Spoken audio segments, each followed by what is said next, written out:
है? तो इसका आंसर हो जाएगा 23 अगस्त 2023। ठीक है, कल के ही दिन चंद्रयान 3 ने या फिर इसका जो लैंडर है उसने चंद्रमा पर लैंड किया है। काफी महत्वपूर्ण डेट है, ऐतिहासिक डेट है, आपको याद रखना है। तो ये डेट किसी भी एग्जाम में पूछी जा सकती है, आपको याद रखना है। ठीक है, तो लैंडिंग की डेट और जो लॉन्चिंग की डेट थी, लॉन्चिंग की डेट क्या थी? तो 14 जुलाई 2023 को श्रीहरिकोटा जो आइलैंड है, यहाँ से प्रक्षेपण केंद्र है, यहाँ से चंद्रयान 3 को लॉन्च किया गया था, आपको याद रखना है। इसके अलावा टाइम की बात करें तो लगभग 6:04 के आसपास चंद्रमा की सतह पर ये उतर गया था। तो ये आपको थोड़ा सा डेट याद रखनी है, लॉन्चिंग की भी और लैंडिंग की भी, दोनों ही डेट बहुत ही महत्वपूर्ण है। ठीक है, चलिए अगला क्वेश्चन देख लेते हैं। बहुत ही महत्वपूर्ण क्वेश्चन है और यहाँ पर बच्चों को काफी ज्यादा कंफ्यूजन भी है, तो इसको भी हम दूर करेंगे।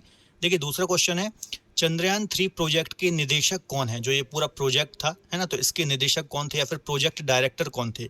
तो इसका आंसर हो जाएगा ए, वीर मुथुवेल जो हैं ये चंद्रयान 3 के प्रोजेक्ट डायरेक्टर थे या फिर निदेशक थे, आपको याद रखना है। ठीक है, अब देखिए यहाँ पर दो पद हैं, एक तो प्रोजेक्ट डायरेक्टर और एक मिशन डायरेक्टर, है ना। तो जो प्रोजेक्ट डायरेक्टर थे वो कौन थे? वीर मुथुवेल। और जो मिशन डायरेक्टर थे वो कौन थे? मोहन कुमार। तो यहाँ पर काफी ज्यादा बच्चे कंफ्यूज हो रहे हैं, तो आपको याद रखना छोटा सा अंतर है यहाँ पर, मिशन डायरेक्टर और प्रोजेक्ट डायरेक्टर। ठीक है, प्रोजेक्ट डायरेक्टर की बात आएगी तो वीर मुथुवेल और मिशन डायरेक्टर की बात आएगी तो मोहन कुमार है। तो चंद्रयान 3 से रिलेटेड जो ये दो प्रमुख हस्तियां हैं, इनके नाम आपको याद रखना है। ठीक है, कंफ्यूज नहीं होना है, एक प्रोजेक्ट डायरेक्टर है और एक मिशन डायरेक्टर है। चलिए अगला क्वेश्चन डिस्कस कर लेते हैं। चंद्रयान 3 मिशन की लागत कितनी थी? तो ये भी अच्छा क्वेश्चन है, काफी कम बजट। कौन हो तुम? बताओ वरना गोली मार दूंगा। प्लीज मुझे मत मारिए। मैं भारत का एक एजेंट हूँ। पाकिस्तान में हमारे दूसरे एजेंट को मदद करने आया था। दूसरा एजेंट? कौन है वो? तुम्हारी आर्मी में मेजर है। कहाँ मिलने वाले थे? कल सुबह जिन्हा गार्डन में।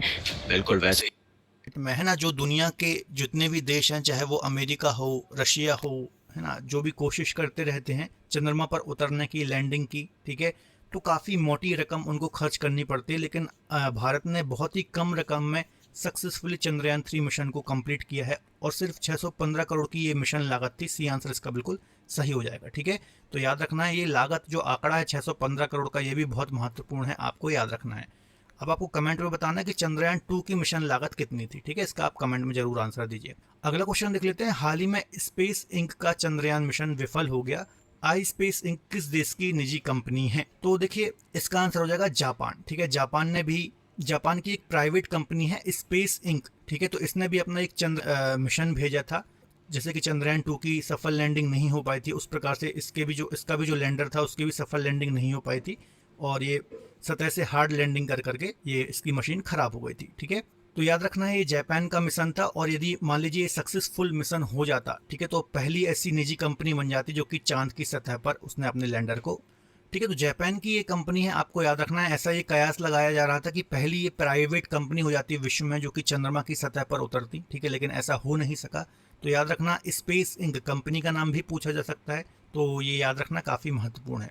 चलिए अगला क्वेश्चन देख लेते हैं। जब चंद्रयान 1 मिशन की घोषणा की गई थी तब भारत के प्रधानमंत्री कौन थे? तो इसका आंसर हो जाएगा अटल बिहारी वाजपेयी। ठीक है, आप जानते ही होंगे इनको। ठीक है, अटल बिहारी वाजपेयी की जब सरकार थी तो इन्होंने ही चंद्रयान 1 मिशन की घोषणा की थी। ठीक है, जब ये 15 अगस्त 2003 को स्वतंत्रता दिवस का भाषण दे रहे थे, उसी समय उन्होंने चंद्रयान 1 परियोजना की घोषणा की थी, आपको याद रखना है। ठीक है, तो काफी महत्वपूर्ण क्वेश्चन है, एग्जाम में आ सकता है। अगला है रॉकेट मैन ऑफ इंडिया किसे कहा जाता है? जब चंद्रयान 2 मिशन भारत का चल रहा था तो उस समय जो इसरो के अध्यक्ष थे के सिवान, तो इनको ही रॉकेट मैन ऑफ इंडिया कहा जाता है, आपको याद रखना है। इसके पीछे ये रीजन है कि इसरो का जो भी इतिहास रहा है, इसमें कई जो भी सैटेलाइट लॉन्च की गई हैं, उपग्रह लॉन्च किए गए हैं, तो उसमें ये शामिल रहे हैं और अपने रहते हुए उन्होंने बहुत सारे अलग अलग तरीके की सैटेलाइट उपग्रहों को लॉन्च करने में महत्वपूर्ण भूमिका निभाई है। इस कारण से इनको रॉकेट मैन ऑफ इंडिया कहा जाता है।